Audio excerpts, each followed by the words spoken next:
Welcome back to another video, and today I'll be showing you difference between a bad solder and a good solder. So let's see the bad one first.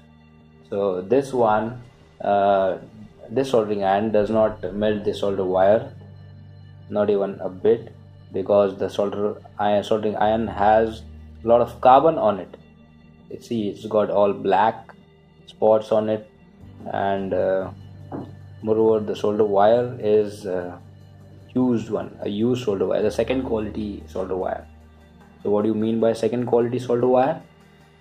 This solder wire was already used before it was purchased by this customer, so that is called a second quality. Like, already it was used before before this fellow, and this fellow who didn't know where to buy good solder from, he just went to some local hardware store and bought it, and then see, this is the result he's getting. So now I'll show you a good solder wire. This is a good solder wire.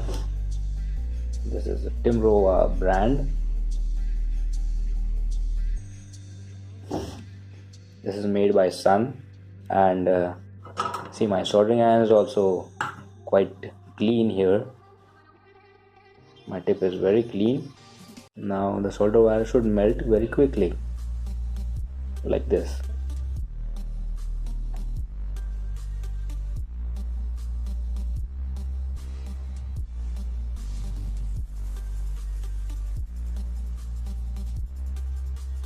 See, the solder wire melts very quickly and without any trouble compared to the earlier one.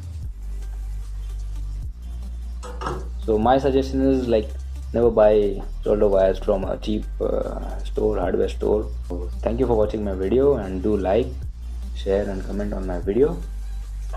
Thank you.